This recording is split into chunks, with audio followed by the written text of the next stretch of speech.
Assalamualaikum warahmatullahi wabarakatuh. Perkenalkan, nama saya Muhammad Hafiz Kurniawan Akrabi, NPM 18520111051. Di sini saya akan mempresentasikan tentang pemakzulan presidenan atau wakil presiden di Indonesia, yaitu matkul hukum acara dan praktek peradilan tata negara yang dosennya adalah Bapak Muhtadi.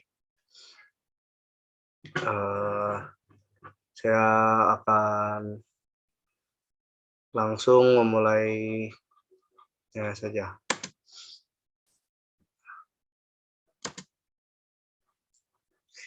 Yang awal adalah latar belakang.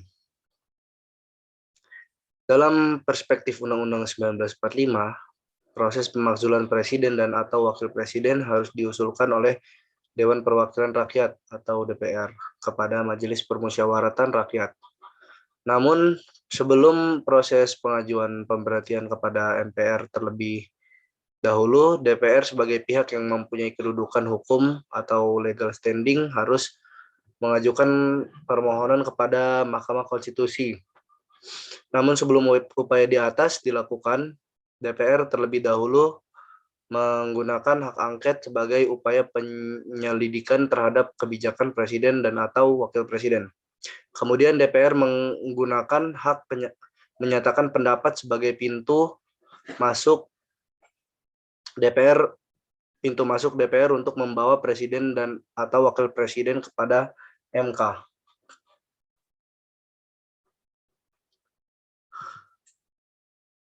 Berdasarkan uraian tersebut, praktik ketatanegaraan di Indonesia masih cenderung menegakkan hukum secara prosedural. Upaya purifikasi hukum dan keadilan yang seyogianya diajukan kepada MK mengenai dugaan DPR atas pelanggaran konstitusi yang dilakukan oleh presiden dan atau wakil presiden masih terkendala pada proses politik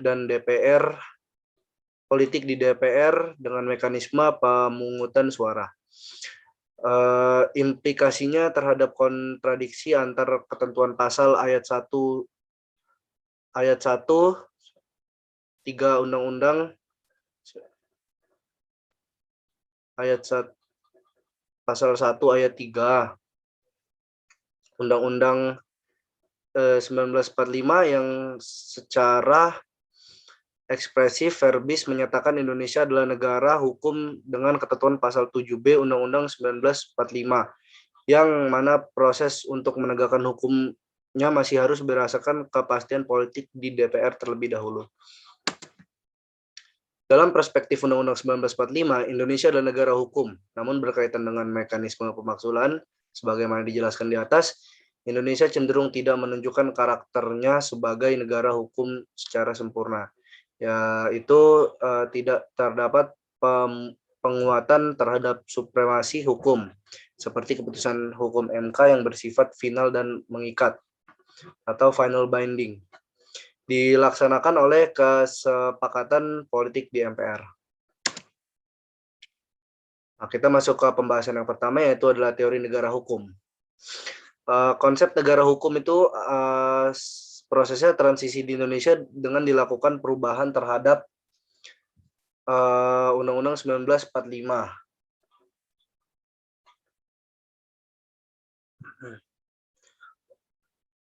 Terhadap Undang-Undang 1945 telah mengubah secara mendasar penyelenggaraan sistem ketatanegaraan di Indonesia yang diarahkan untuk mewujudkan negara hukum. Wujud Indonesia adalah negara hukum dapat dilihat pada pasal 1 ayat 3 Undang-Undang 1945 yang menyatakan bahwa negara Indonesia adalah negara hukum.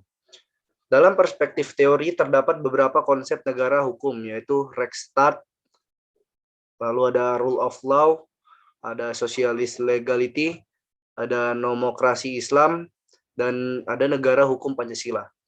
Dari berbagai konsep tersebut, konsep yang paling banyak dikenal di berbagai negara adalah Rechtsstaat dan rule of law.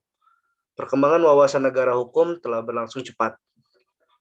Pada abad ke-21 ini tidak ada suatu negara pun yang menganggap dirinya sebagai negara modern tanpa menyebutkan dirinya sebagai negara berdasarkan atas hukum.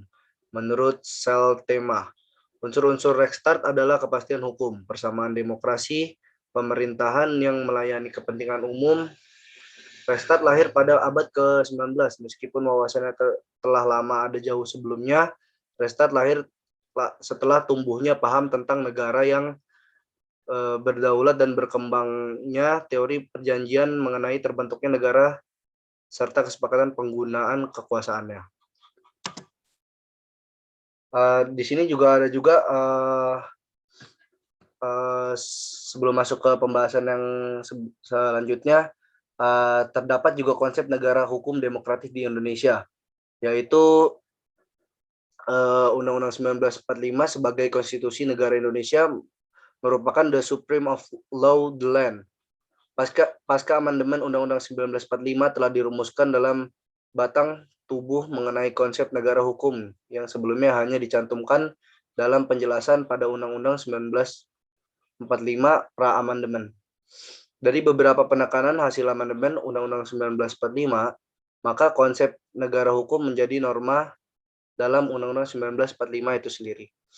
Salah satu upaya untuk melindungi rakyat terhadap penyalahgunaan kekuasaan negara dapat dilakukan melalui Undang-Undang 1945 sebagai konstitusi negara Indonesia. Menurut Carl Schmitt, konstitusi dianggap sebagai keputusan politik yang tertinggi. Oleh karena itu, konstitusi mempunyai kedudukan tertinggi dalam tertib hukum suatu negara. Ada juga menurut Bagir Manan, konsep negara hukum modern merupakan perpaduan antar konsep negara hukum dan negara kesejahteraan.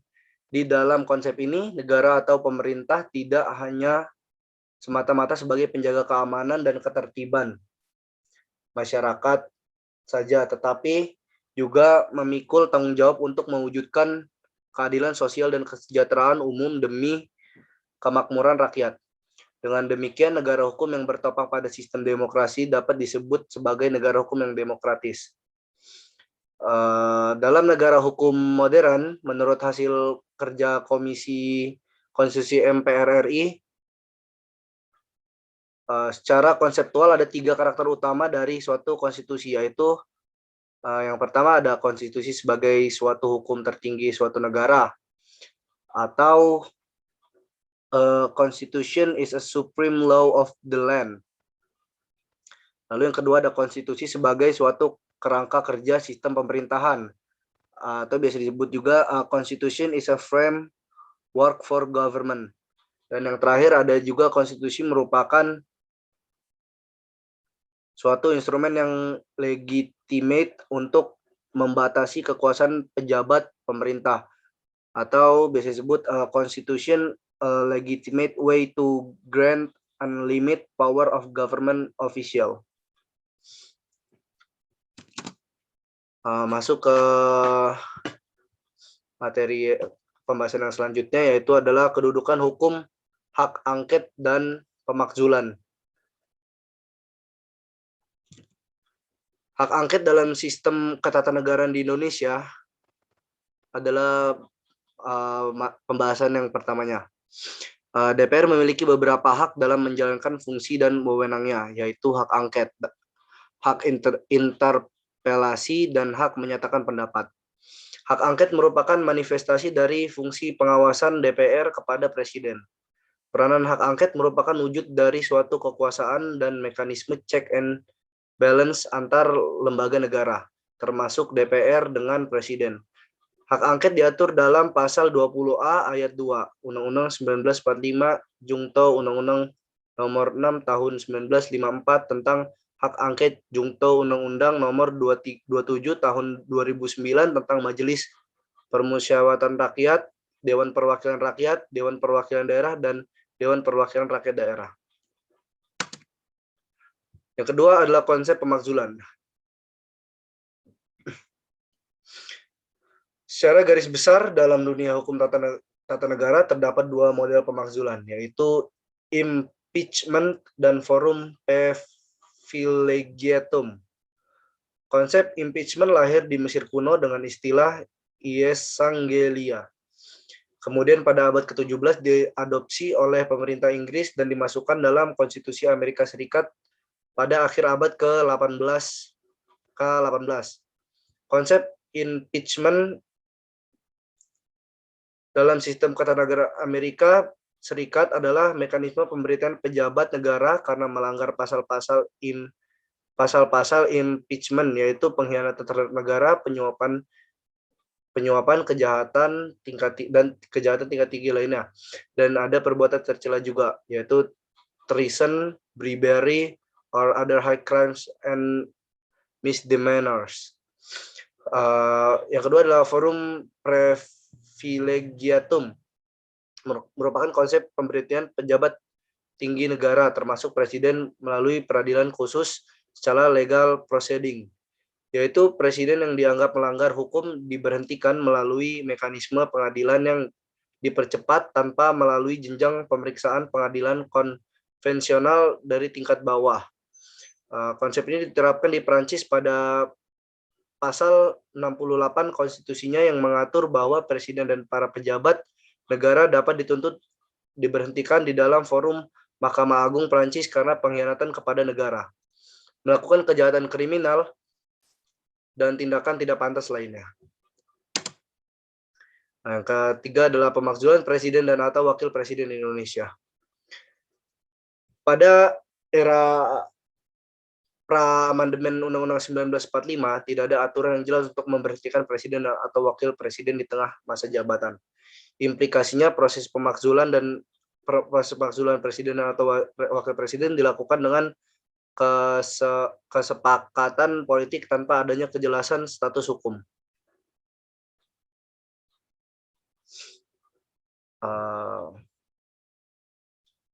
Proses pemakzulan presiden dan atau wakil presiden pada waktu itu senantiasa tergantung pada konfigurasi politik, sehingga presiden dengan sangat mudah diberhentikan oleh parlemen ketika presiden yang mempunyai banyak pendukung di parlemen.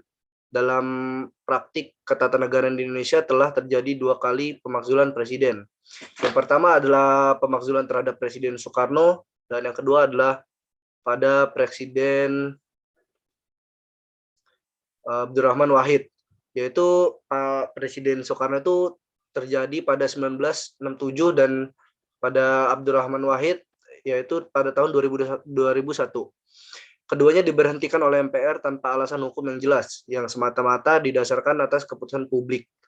Artinya, pemeriksaan dan pemberhentian dalam rapat parnipura MPR terhadap presiden atau wakil presiden bukan persidangan yudisial, namun forum politik ketatanegaraan. Pasca amandemen Undang-Undang 1945 telah diatur mengenai mekanisme pemberhentian presiden dan atau wakil presiden ketika di tengah masa jabatannya. Setidaknya pengaturan mengenai pemakzulan ini sebagai agenda untuk menyempurnakan Undang-Undang 1945 pra-amandemen atas pemberhentian presiden yang syarat akan kepentingan politik. Untuk Undang-Undang 1945 pasca amandemen mengatur bahwa sebelum presiden dan atau wakil presiden diberhentikan terlebih dahulu harus dibawa kepada MK dalam upaya penegakan hukum dan purifikasi keputusan politik di DPR. Selanjutnya MPR baru memberhentikan presiden dan atau wakil presidennya. Dalam Undang-Undang 1945 pasca amandemen, presiden dan atau wakil presiden dapat diberhentikan jabatannya apabila telah terbukti bahwa mereka benar-benar melakukan pelanggaran hukum berupa pengkhianatan terhadap negara, korupsi, penyuapan, tindak pidana berat lainnya atas perbuatan tercela maupun apabila terbukti tidak lagi memenuhi syarat sebagai presiden dan atau wakil presiden. Berkaitan dengan pelanggaran hukum berupa pengkhianatan terhadap negara, yaitu tindak pidana terhadap keamanan negara yang diatur dalam undang-undang,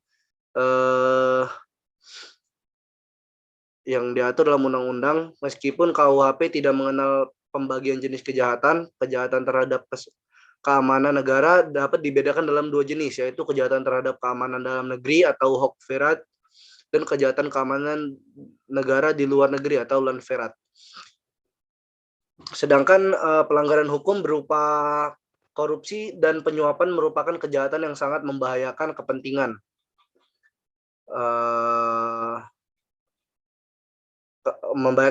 negara dan masyarakat secara luas, bahkan terkait dengan perekonomian negara dan keberlangsungan pembangunan dan kehidupan berbangsa dan bernegara.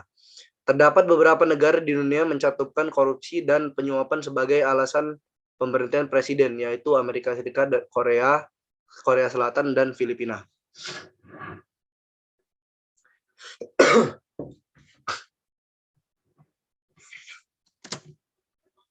Selanjutnya, pelanggaran hukum berupa tindak pidana berat lainnya, yaitu tindak pidana yang diancam dengan pidana di penjara 5 tahun atau lebih.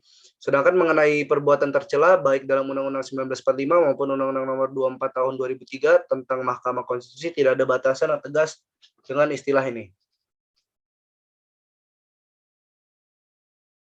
Berkenaan dengan tidak memenuhi syarat sebagai presiden atau wakil presiden adalah syarat sebagaimana pasal 6 Undang-Undang 1945, yaitu calon presiden dan wakil presiden harus warga negara Indonesia sejak kelahirannya dan tidak pernah menerima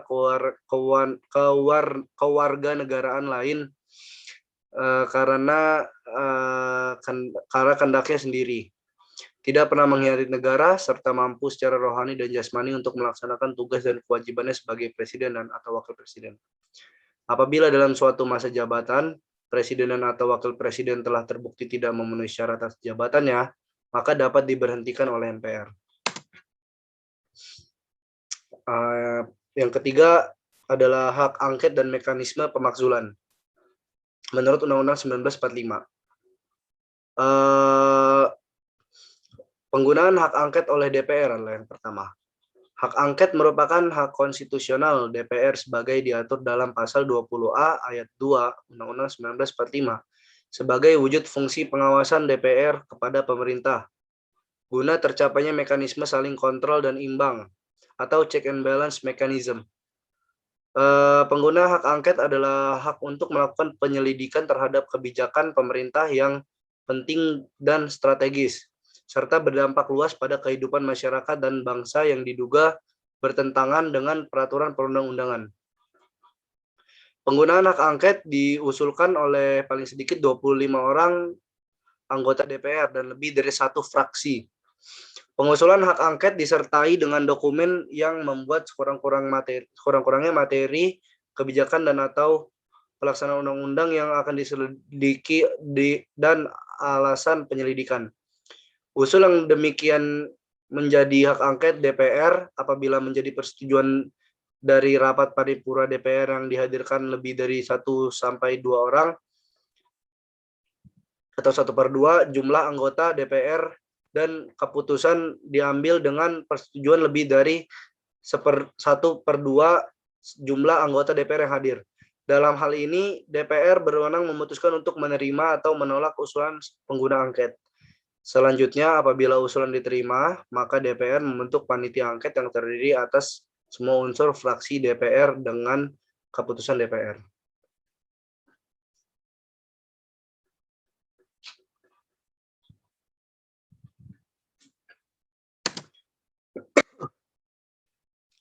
Setelah penyelidikan yang dilakukan panitia angket ini selesai, maka melaporkan pelaksanaan tugasnya dalam rapat paripurna DPR paling lama 60 hari sejak dibentuknya panitia angket. Selanjutnya, DPR menggelar sidang paripurna dengan agenda kesimpulan atas penyelidikan melalui fraksi-fraksi. Keputusan DPR harus mendapat persetujuan dari rapat paripurna DPR yang dihadiri lebih dari 1/2 jumlah anggota DPR, dan putusan diambil dengan persetujuan lebih dari 1/2 jumlah anggota DPR yang hadir. Hak selanjutnya yang merupakan hak konstitusional yang dimiliki DPR adalah hak menyatakan pendapat. Apabila ketentuan pasal 7B Undang-Undang 1945 Jungto pasal 177 Undang-Undang Nomor 27 Tahun 2009 dicermati, maka terdapat keganjilan maksud antara hak angket dan hak menyatakan pendapat.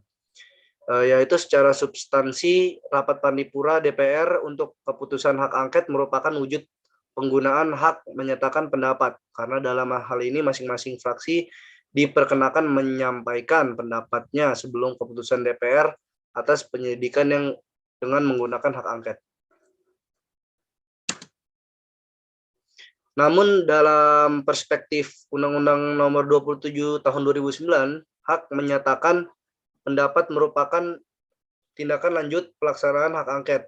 Hak menyatakan pendapat diusulkan paling sedikit oleh 25 orang anggota DPR.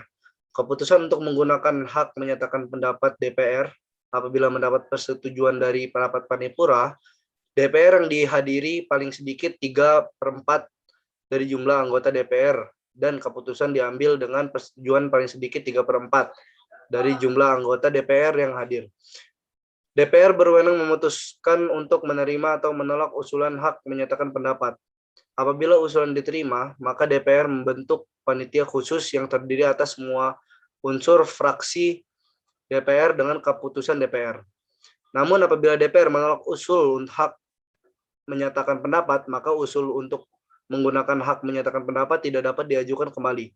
Kemudian panitia khusus melaporkan pelaksanaan tugasnya kepada rapat paripurna DPR paling lama 60 hari sejak dibentuknya panitia khusus. Rapat paripurna DPR mengambil keputusan terhadap laporan panitia khusus.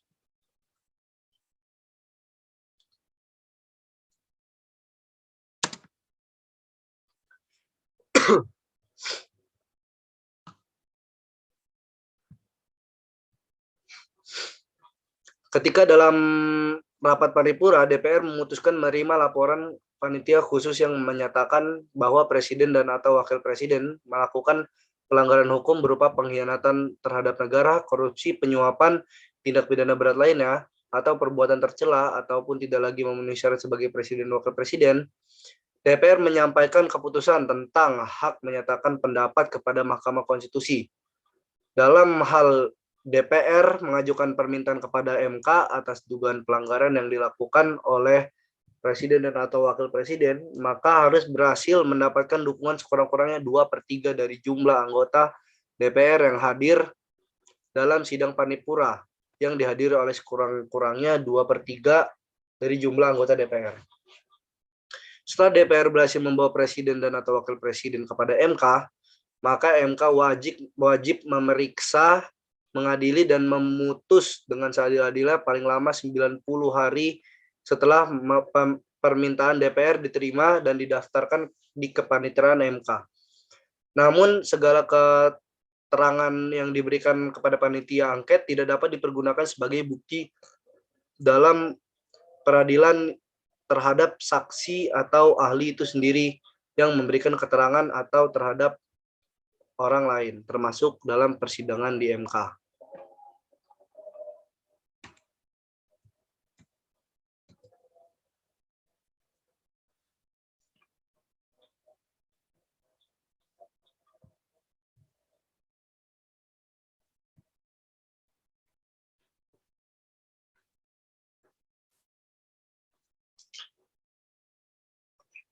Oke, materi selanjutnya adalah mekanisme pemakzulan presiden dan atau wakil presiden. Undang-Undang Dasar 1945 pasca amandemen telah mengatur tentang mekanisme pemakzulan presiden dan atau wakil presiden melalui beberapa pada 3 lembaga negara, yaitu DPR, MK, dan MPR. Untuk pertama kalinya, DPR melakukan penyelidikan dengan menggunakan hak angket. Selanjutnya, DPR menggunakan hak menyatakan pendapat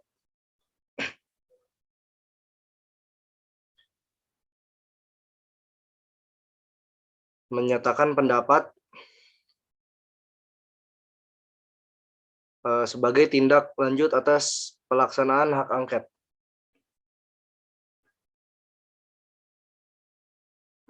Atas penggunaan hak menyatakan pendapat ini, DPR melakukan sidang paripurna. Sidang paripurna harus dihadiri dengan 2/3 anggota DPR dan keputusan harus diambil dari 2/3 anggota DPR yang hadir. Permohonan diajukan oleh DPR atas dugaan pelanggaran konstitusi oleh presiden atau wakil presiden untuk selanjutnya paling lama 90 hari setelah permohonan DPR diterima setelah MK, maka MK mewajibkan mengadili dan memutus konstitusi presiden dan atau wakil presiden tersebut.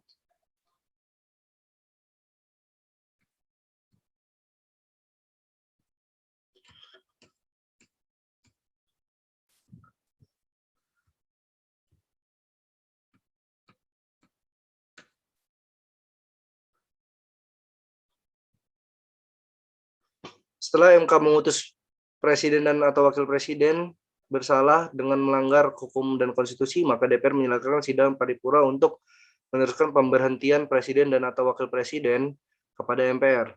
Selanjutnya, MPR wajib menggelar sidang paripurna untuk memutus usul DPR untuk pemberhentian presiden dan atau wakil presiden paling lambat 30 hari. Sejak MPR menerima usul DPR, keputusan pemberhentian di MPR dilakukan dengan cara voting oleh anggota MPR. Sebelum pemberhentian, presiden dan atau wakil presiden mempunyai hak menyampaikan penjelasan di depan sidang paripurna. Pengaturan pasal pemakzulan ini demi menjamin kepastian hukum atau Rechtszekerheit atas jabatan presiden dan atau wakil presiden, dan menjadi dasar bahwa pemakzulan adalah konstitusional. Undang-Undang 1945 Pramandemen tidak mengatur secara tegas pemberhentian presiden dan atau wakil presiden dalam masa jabatannya, baik mengenai alasan maupun mekanismenya. Pemberhentian Presiden Soekarno tidak lepas dari peristiwa G30 SPKI tahun 1965, yaitu sebuah percobaan kudeta yang dilakukan oleh Partai Komunis Indonesia. Saya yakin semuanya udah pernah mendengar tentang G30 SPKI ini, yaitu ditandai oleh pembunuhannya beberapa jenderal perwira tinggi Angkatan Darat pada malam hari tanggal 30 September atau dini hari tanggal 1 Oktober 1965. Suhu politik yang tinggi terjadi di seluruh tanah air menyusul peristiwa tersebut yang menyulut tuntunan yang besar kepada Presiden Soekarno dan untuk segera membubarkan PKI dan meminta pertanggungjawaban Presiden Soekarno. Begitu pula dengan pemakzulan Presiden Abdurrahman Wahid. Proses pemerintahan presiden diawali dengan maraknya polemik di media massa mengenai dana Yunatera Bulog sebesar 35 miliar dan dana bantuan Sultan Brunei Darussalam sebesar US dolar yaitu 2 juta yang mengaitkan nama Presiden Abdurrahman Wahid. Hal ini kemudian memicu 236 anggota DPR untuk mengajukan usul penggunaan hak mengadakan penyelidikan terhadap kedua kasus tersebut. Pada akhirnya Presiden Abdurrahman Wahid pun dapat dijatuhkan dengan mudah dari jabatannya oleh MPR. Yang keempat adalah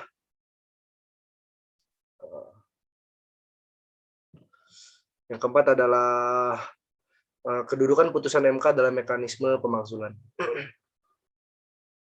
Berkaitan dengan proses pemakzulan, permohonan DPR yang telah diterima dan didaftarkan di kepaniteraan MK, maka MK harus memeriksa atau mengadili dan mengutus dugaan pelanggaran presiden dan atau wakil presiden dalam jangka waktu 90 hari. Apabila MK memutus bahwa presiden dan atau wakil presiden telah melakukan pelanggaran, maka tidak serta-merta presiden atau wakil presiden berhenti sejak putusan tersebut dibacakan. Selanjutnya DPR masih menyelenggarakan sidang paripurna untuk meneruskan usul pemberhentian presiden atau wakil presiden kepada MPR. Atas usul pemberhentian presiden dan atau wakil presiden ini, MPR wajib menyelenggarakan sidang untuk memutus usul DPR dalam waktu 30 hari. Namun, untuk Undang-Undang 1945 tidak mengatur secara tegas bahwa putusan MK harus dijalankan oleh MPR untuk menjadi dasar atas pemberhentian presiden dan atau wakil presiden. Berkaitan dengan kedudukan putusan MK, Undang-Undang 1945 tidak mengatur bahwa putusan MK wajib dijalankan oleh DPR. Undang-Undang 1945 justru mengatur bahwa keputusan hukum oleh MK dijalankan oleh keputusan politik, yaitu keputusan MPR yang diambil dengan mekanisme voting oleh anggota MPR. Keputusan MPR untuk memberhentikan presiden atau wakil presiden diambil dalam rapat paripurna MPR yang dihadiri oleh sekurang-kurangnya 3/4 dari jumlah anggota dan disetujui oleh sekurang-kurangnya 2/3 jumlah anggota yang hadir. Permasalahannya terdapat pada pelaksanaan putusan MK. Ketika MK secara hukum telah memutuskan presiden atau presiden melakukan pelanggaran, namun mayoritas suara di MPR tidak mendukung pemberhentian presiden dan atau wakil presiden, sehingga suara di MPR kurang dari 2/3 dari jumlah anggota yang hadir. Maka putusan MK tidak bisa dijalankan oleh MPR. Implikasinya presiden dan atau wakil presiden tidak dapat diberhentikan. Realitas yang demikian sangat dimungkinkan mengingat ketentuan di atas dapat menjadi alasan MPR bahwa tindakan yang dilakukan adalah konstitusional, yaitu sesuai dengan apa yang diatur dalam pasal 7B ayat 7 Undang-Undang 1945. Konsistensi asas negara hukum dalam pasal 7B Undang-Undang 1945.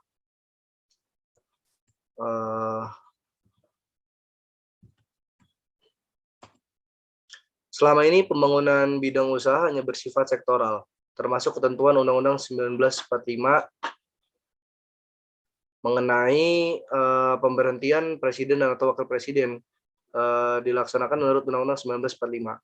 Ketentuan pemberhentian presiden dan atau wakil presiden sebagaimana diatur dalam pasal 7B ayat 7 Undang-Undang 1945 yaitu adalah apabila kita cermati dengan seksama, ketentuan pasal di atas merupakan peningkaran terhadap konsep negara yang dibangun di Indonesia. Dalam bunyi ketentuan di atas jelas bahwa apabila MK memutus presiden dan atau wakil presiden melakukan pelanggaran hukum, pada akhirnya MPR menggelar sidang paripurna untuk memberhentikan presiden dan atau wakil presiden. Mekanisme pemberhentian di MPR dilakukan dengan mekanisme voting, yaitu keputusan diambil dengan dihadiri oleh sekurang-kurangnya 3/4 dan jumlah anggota dan disetujui oleh sekurang-kurangnya 2/3 jumlah anggota yang hadir. Terhadap asas negara hukum yang senantiasa menjunjung tinggi supremasi hukum, hendaknya Undang-Undang 1945 memberikan ketentuan bahwa putusan MK harus dijalankan sepenuhnya oleh MPR. Namun selama ini Undang-Undang 1945 mengatur mekanisme pemberhentian presiden dan atau wakil presiden dengan tanpa memandang keberadaan keputusan hukum. Implikasinya apabila MK memutuskan presiden dan atau wakil presiden melakukan pelanggaran, namun MPR tidak menyetujui pemberhentian presiden dan atau wakil presiden, maka sendi-sendi hukum dapat diturunkan oleh Undang-Undang 1945. Mengingat secara formal tindakan yang dilakukan oleh MPR adalah konstitusional karena Undang-Undang 1945 mengatur demikian. Walaupun demikian, terdapat beberapa alasan lain yang menyatakan bahwa ketentuan pasal di atas justru merupakan manifestasi atau negara hukum yang demokratis. Karena presiden atau wakil presiden dipilih oleh rakyat dengan mekanisme pemilihan umum yang demokratis. Maka pemberhentian dan presiden dan wakil presiden harus dilakukan atau dilaksanakan oleh rakyat melalui MPR sebagai lembaga perwakilan rakyat yang merupakan manifestasi dari kekuasaan rakyat. Namun dalam upaya penegakan hukum konstitusi tidak dapat dilaksanakan dengan hanya mendasarkan pada bunyi teks suatu hukum dengan tanpa mempertimbangkan penegakan hukumnya.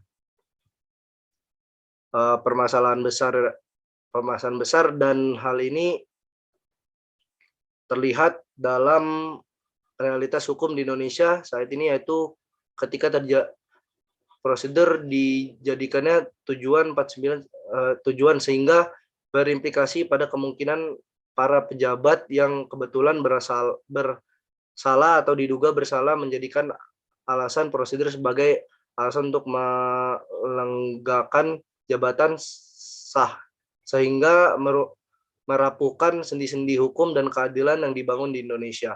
Atas hak demikian, seharusnya prosedur mengikuti substansi sehingga terwujud keadilan yang substansi.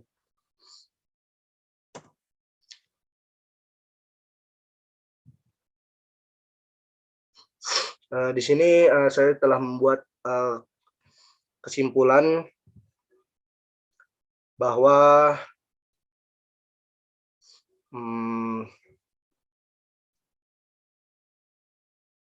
setelah saya uraikan, penggunaan hak angket oleh DPR tidak dapat mengenakan supremasi hukum dan keadilan yang substansi dengan membawa presiden atau wakil presiden kepada MK. Walaupun dalam penyelidikan ditemukan pelanggaran yang melibatkan wakil presiden, berkaitan dengan mekanisme pemakzulan presiden atau wakil presiden, proses pemakzulan harus melakukan beberapa tahap pada 3 lembaga negara, yaitu DPR, MPR, dan MK. Sebagaimana telah diatur dalam pasal 7B Undang-Undang 1945. Ketentuan pasal 7B ayat 3 dan ayat 7 Undang-Undang 1945 tidak sesuai dengan asas negara hukum sebagaimana diatur dalam pasal 1 ayat 3 Undang-Undang 1945. Ketentuan pasal 7B ayat 3 dan ayat 7 Undang-Undang 1945 mengenai pemakzulan presiden dan atau wakil presiden tidak mampu menegakkan supremasi hukum karena sendi-sendi negara hukum, yaitu apabila MK memutuskan melakukan bahwa presiden dan wakil presiden melakukan pelanggaran hukum, maka putusan tersebut tidak bisa memberhentikan presiden dan atau wakil presiden sejak putusan dibacakan dalam persidangan MK. Berdasarkan pasal 7B ayat 7 Undang-Undang 1945, pemberhentian presiden atau wakil presiden hanya dapat dilakukan oleh MPR berdasarkan persetujuan anggota MPR yang tergantung pada konfigurasi publik. Sekian presentasi yang telah saya jelaskan untuk UAS Hukum Peradilan Tata Negara. Sekiranya jika ada kesalahan pengucapan, saya mohon maaf. Terima kasih. Assalamualaikum warahmatullahi wabarakatuh.